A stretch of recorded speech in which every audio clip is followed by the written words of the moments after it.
Well, welcome to the Aviation Insurance Podcast, where we talk about insurance, safety, and all things related to our aviation industry, reducing claims, preventing losses and injuries. And so today, I've got a really great guest that is an expert in that topic. Safety, preventing losses and damages is very important to everyone in the aviation industry. And so I'm very pleased to welcome Steve Barry, the Vice President from the National Air Transportation Association, which most of us know as NATA. So, Steve, welcome to the podcast. Excellent, Tim. It is good to be here. It's been a while since we last saw each other. I think was in New Orleans last year at AIA. And thank you for inviting me on. I'm excited to have a good conversation and hopefully hit on some topics that are relevant and important to your audience. Absolutely. Well, just start off for those who don't know you. I know many people do, but just give us a little bit of an overview of your journey to becoming, the Vice President of Education and Safety there at NATA. Sure, absolutely. So my origin story is not that exciting. It actually started when I was in high school. I was 16 years old, working the line at a local airport. I'd done a couple of food service gigs before that, and I quickly realized that the food service industry is not for me. The restaurant industry is not for me. Despite my love and passion for food, I didn't want to work behind the scenes. So from there, a friend of mine actually he just casually mentioned that the airport was hiring, and I thought, well, why not? That sounds like a pretty cool gig, and it literally turned out to be one of the best decisions that I'd ever made personally and professionally. I spent about 4 or 5 years working the line in South Florida while I was finishing my associate's degree in Florida before moving to Asheville, North Carolina to pursue my undergrad at UNCA. And that's when I had really my only break from aviation. I was parking cars for a couple of years at the Grove Park Inn when I got a call from a buddy of mine. His name is Quinn Redden. Shout out to Quinn. He's the director of business development at APP Jet Centers. And he asked if I was interested in coming to work for what was Eastern Aviation Fuels then is Titan Aviation Fuels now. And I thought, well, this is 2009. It's right after the worst financial crisis that our economy has seen really since the Great Depression. And I thought, if they're hiring in the middle of this, then that's a pretty good sign. So I went ahead and took that position with Eastern. I ended up spending about 8 years, just over 8 years there, working under one of the best mentors that I'd ever had. His name's Michael Mattern. He is the director of aviation fuel quality at Titan. And Tim, that time, that 8 plus years at Eastern, it was really foundational for me.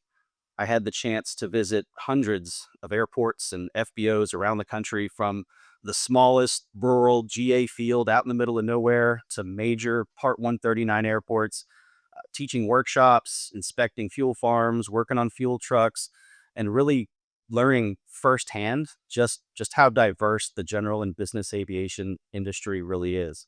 That's also where I discovered my passion for training and safety education. I remember, the first workshop that I ever taught, and I had to get up and speak in front of people. I think it's common knowledge that public speaking is one of the greatest fears, really, of everybody. And I was absolutely terrified. And from there, it just got a little bit better and a little bit better. Some of the advice that Michael gave me at the time was, look, there's nobody in that crowd that knows any more than you do, and if they do, they're probably going to learn something they didn't know before, right?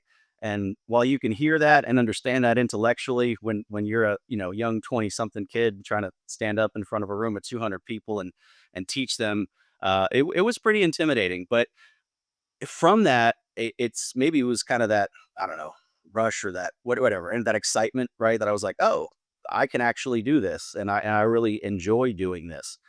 So that really kind of launched my career in the training and safety education side. So that brought us up to 2017, where I joined NATA as a training and content manager, initially focused on redeveloping our online safety first training courses. And then from there, my role just continued to grow and evolve. We've had some really great leadership at NATA. I've had some great mentors that have helped me grow personally and professionally, that brought me to here today as VP of Education and Safety. It's really been a full circle experience, from working the ramp to now supporting the people who keep those operations running safely every day. Yeah, that's awesome, and it's amazing how all the experiences we accumulate, we never know what they lead to sometimes, and it's always awesome to hear when it brings someone to this point in time. Now, the NATA, you just hit on safety first. They have you have one of the foremost, ground handling training. And I think that's where a lot of your education and training is directed from the safety perspective. But just for those who don't know much about NATA, could you I know they're into in general aviation advocacy, those type of things. You want to hit on that real quick? Absolutely. So NATA is a nonprofit trade association. We represent the interests of general and business aviation. Our tagline is on the ground, in the air, and at the hill. Most of the folks, obviously in my world, know us from Safety First, our ground handling training, our on in person workshops, our on site training. But there's a whole other world outside of the ground operational side to NATA. And that's a lot of our legislative and regulatory activities. We have full-time staff in both of those departments that advocate on behalf of general and business aviation, working on things like unleaded avgas transition through the Eagle program, hangar foam, the latest reauth. There was a ton of work put into that.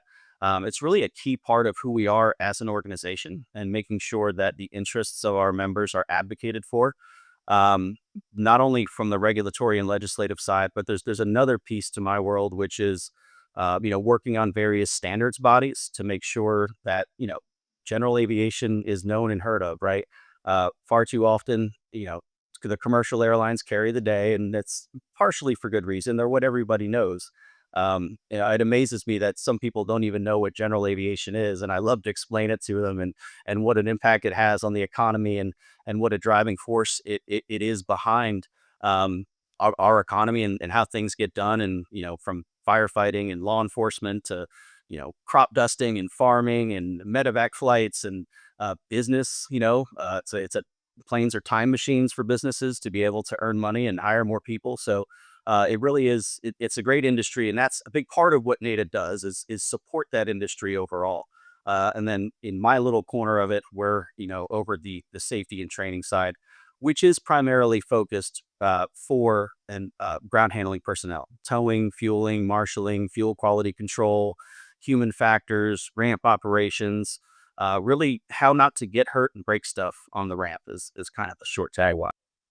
Yeah, which is actually where so many of the attritional losses that the aviation insurance industry faces. And so, that's a very viable and very important product to the industry. And as an aviation industry, certainly in the, in the general aviation and business aviation spaces, we're really blessed to have great organizations like NATA supporting, like you say, efforts on the hill, in the air, and then on the ground. And so, that in mind, what are you most excited about today in terms of, the aviation safety industry and then perhaps what you see coming in the horizon? Sure. I'd like to start really by saying just it's about the evolution that I've seen in ground handling from when I started on the ramp to where it is now. One of the when I first started, there was safety first existed, but we where I worked didn't use it. It was here's John. John is your trainer. You're going to follow John around, and in a couple of weeks you'll be a line guy. That has shifted dramatically, and evolved from that type of sort of just follow this person and figure it out to a little bit of a more compliance mindset. But it's evolved even beyond that.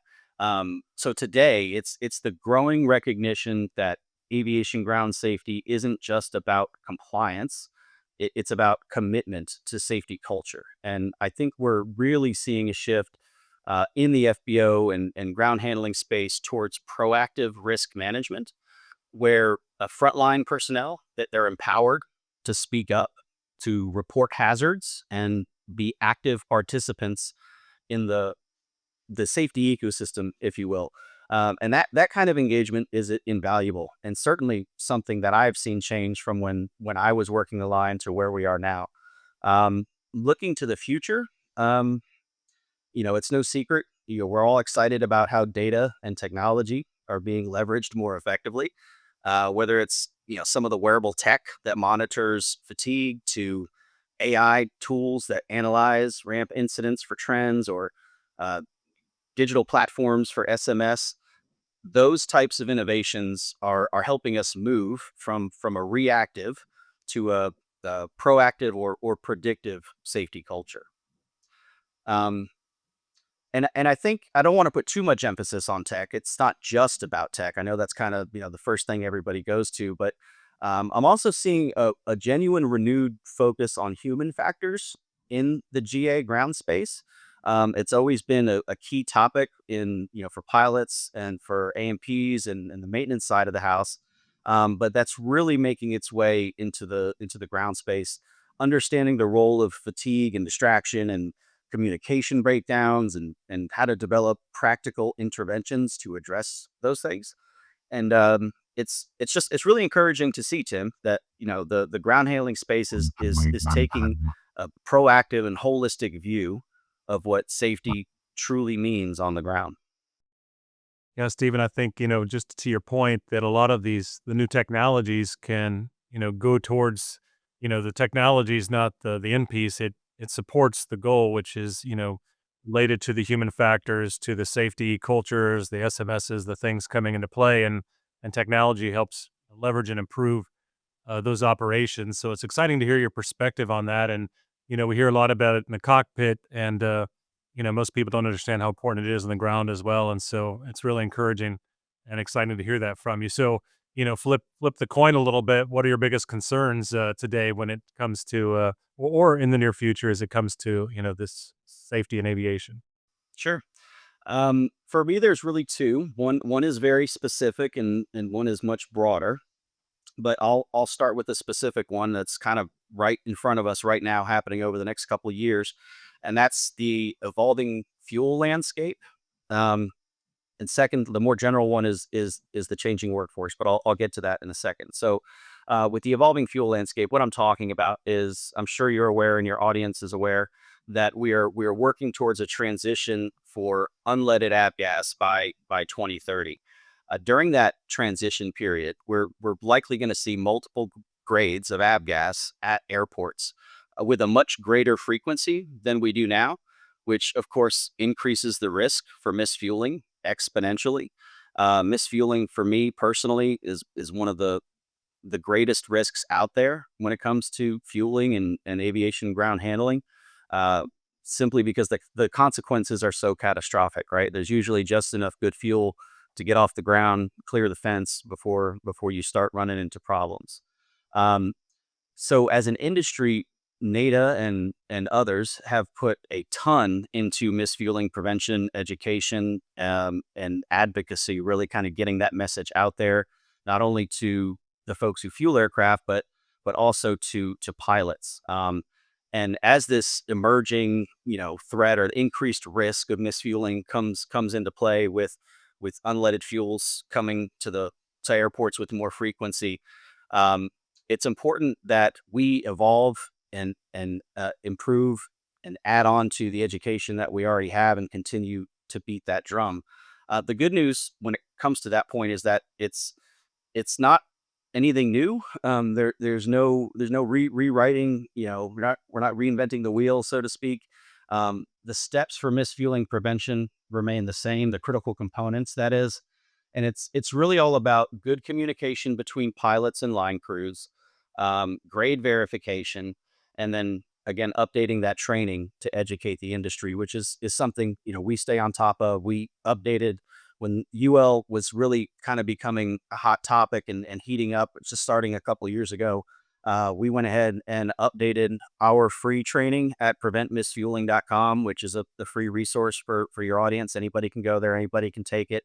And it focuses on misfueling prevention to include the reality of unleaded avgas entering the market with a greater frequency. We also work with the good folks at EI, or the Energy Institute, to ensure that procedures are revised and updated. But the bottom line is consistent training and education on that topic for both pilots and ground crews is critical to preventing that margin for error from growing. That's my specific example. So we'll take a step back and look at kind of a more broader perspective, which is the workforce challenges. So At this same time, we're also seeing generational turnovers on the ramp. I'm sure that's no secret to you or your audience, the things we hear about experienced personnel retiring and newer employees entering the industry during a hot time, honestly, where there's a lot of pressure, high operational pressure, and lean staffing. That creates a challenge, both in terms of onboarding and retaining people and properly training that next generation. And like I kind of started with at the beginning, the risk isn't just physical; it's cultural, which is if companies don't invest in developing a strong safety mindset early with those new hires, they risk eroding the foundation that's kept ground ops safe for decades. Yeah, and maybe this answers the next question, but, what are the specific issues having the biggest impact on aviation operational incidents, and injuries today? Are they related or something different? They are. So obviously, with a newer, younger workforce, often with no background in aviation, I mean that's something that we have to zero in on early and get those folks trained properly and serve them as mentors and trainers and leaders to start that mindset early. But it's difficult when those same folks are turned around and they're faced with these struggles of distraction. For example, you've got people managing multiple tasks under time and pressure and these really dynamic environments with lots of moving parts. I mean, if that doesn't describe a ramp, I don't know what does. Adding in, noise and fatigue and weather, and you've got a high risk mix that can, lead to those operational injuries and incidents that you'd asked about.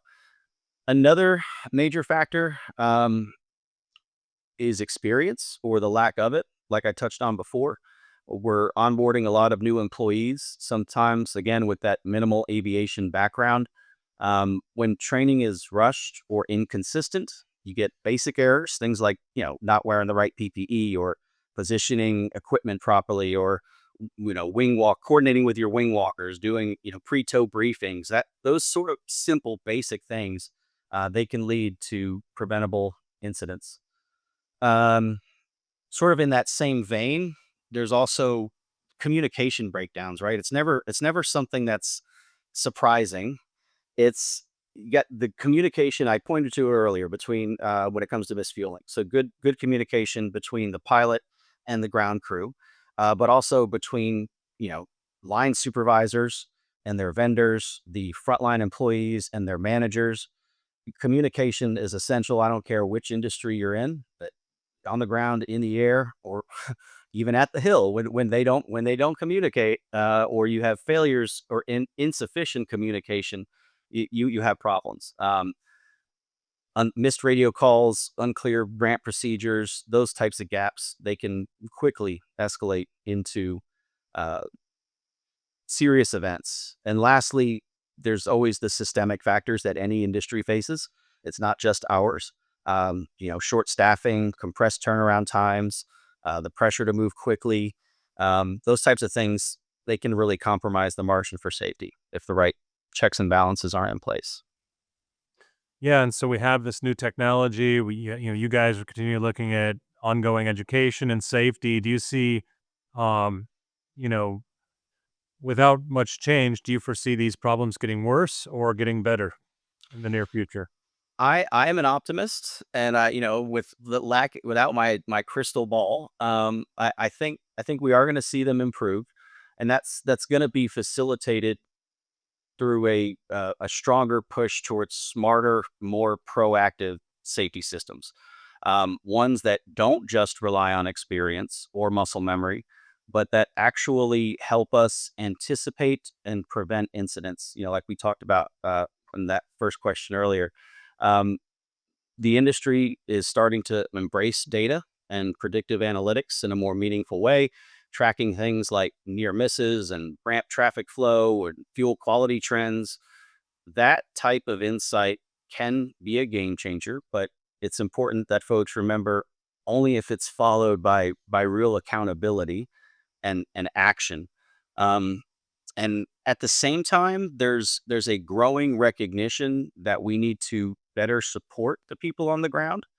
especially as we bring in newer employees and face higher turnover, which means refining really how we manage, communicate, and reinforce safety expectations day to day, not just during onboarding, but throughout the entire operation. And I mentioned earlier, culturally, I think the tide is turning as well. Again, more awareness of and openness to discussing human factors at the ground ops level. Fatigue, stress, mental load, those sort of things, which means we're more likely to build systems that support people rather than just monitor them. And ultimately, if we get that right, we'll see incident rates go down, um, not just because people are being more careful and self-aware of their role, but because the system itself is safer. Yeah, that's so good, and you've hit on a lot of good stuff here, but, is there anything else you can think of that can be done to, improve aviation safety and mitigate, bodily injury, property damage, and ultimately aviation insurance claims? Sure. One of the biggest levers we have for improving aviation safety and reducing insurance claims, it's really consistency, Tim. Consistency across training, across procedures, and across the oversight that you apply to those two things. Too often, we see that incidents happen not because the standard didn't exist or a procedure wasn't written properly, which sometimes that happens, but more often than not, it's simply because the procedures weren't applied the same way across shifts or locations or even individuals. So establishing more uniform expectations and auditing for them, that can close a lot of gaps. Let's the old expression, inspect what you expect," as the saying goes. And that's a big part of what NATA and our Safety First program does, and our goal is. I mentioned when I first started on the ramp, while Safety First existed, it wasn't nearly what it is today. And a lot of the training was just, follow John around. We have really pushed, and our safety committee has really driven standardization and ground handling operations and procedures. And that's really the platform, that Safety First is built on. This year, in fact, our safety committee is completely refreshing all of our operational best practices, which are available to Safety First subscribers and NATA members. um, another aspect is keeping in mind the need to continually invest in your leadership, or your frontline leadership, I should say. The people who supervise ramp operations, they have enormous influence, and when they're empowered to set expectations and to coach in the moment and to stop unsafe behaviors, it it creates a ripple effect that strengthens safety culture and lowers loss potential, which for your audience is keenly important. Um, and the last point I'd like to make kind of ties back to what we talked about last year at AIA in New Orleans, which is collaboration between operators, insurers, and others, safety experts in the industry. That's really key. I think one of the key things we talked about at AIA is, how can insurers get an understanding of what it is that they're actually underwriting, and how can they be an advocate, or how can FBOs be an advocate for what they're investing in? Kind of back to communication, right? Talk to each other, right? I mean, the brokers should be promoting and advocating to the underwriters. Hey, this organization, here's what they've done. Here's the investments they've made. Here's the steps they've taken to implement SMS, or here's how they've matured their SMS. Here's what they're investing in training. Um, you know, Ultimately, it really comes down to the number of claims, right? But those claims can be reduced through those tools. But as an organization, telling that story is important to understanding who you are and demonstrating your culture and your commitment to your members, and ultimately, keeping your claims rate down. Um, so when we use those things and use the information from insurance companies, right, to say, hey, here's where we're seeing the most trends. Here's where we're seeing the most claims. We can use that. NATA can use that to inform training, to inform policy, and design um, training and efforts that target those real world risks and not just the theoretical ones. Um, that's a long-winded way of saying that's where the biggest impact will be moving forward. Yeah, absolutely. And your willingness to give your time and your organization's time and investment to attend the Aviation Insurance Association, to have those conversations, to come on this show and talk to our audience, which is, business and general aviation professionals and, a lot of the aviation insurance industry. And so keeping these communications is important, hearing what's the newest and latest because technology is changing. The processes, all these tools we use, SMSs, training programs, procedures, even the website you just mentioned with fueling. I think these are important conversations to keep the forefront because again, we all have the mutual goal of safety, safe operations, minimizing because, pure safety is never an achievable reality, but as low, safety as much as reasonably practical is definitely what we want to go for. And so we appreciate your efforts and, and your voice in communicating this and hopefully safety obviously is an immense subject. You could go on for days about the conversations you have and the things you're involved in, but I think always, awareness is where growth occurs. And so we have conversations like this.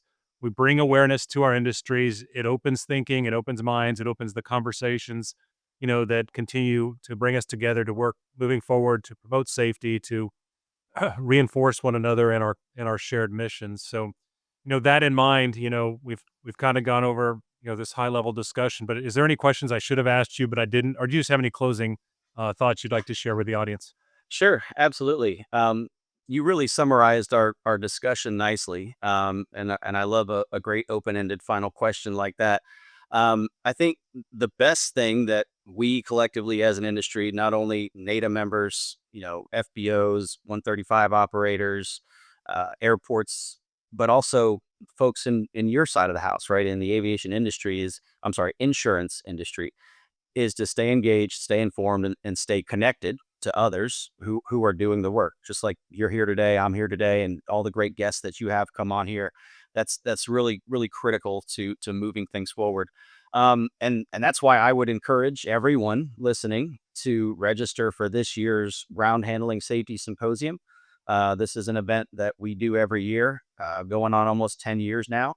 It is one of the few events that is focused specifically on the challenges and the opportunities in general in business aviation ground operations. This year's agenda includes a lot of the topics that we touched on today, sessions like managing fatigue and distraction with practical case studies, real world lessons and examples of where things went wrong and or when things went right, how it happened, why it happened, and what they did to implement those types of change. We're going to have some hands-on sessions on using tools like bow tie methodology to assess and mitigate risk. We're going to dive into topics like elevating safety culture from compliance to commitment, operational leadership, the standard of professionalism. And then speaking of tech, there's going to be two great companies there, NDX and 5 by. Those are two great organizations that are really leading the charge in leveraging tech to modernize ramps and streamline operations, reduce hangar rash, improve fuel quality and oversight.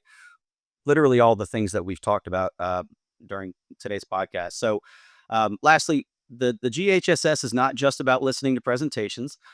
It's really about sharing ideas, learning from each other, and walking away with tools that folks can actually use, whether you're in operations, training, risk management, or insurance. It's a great place to be a part of the safety conversation. So that's going to be September 16th and 17th in Fort Worth.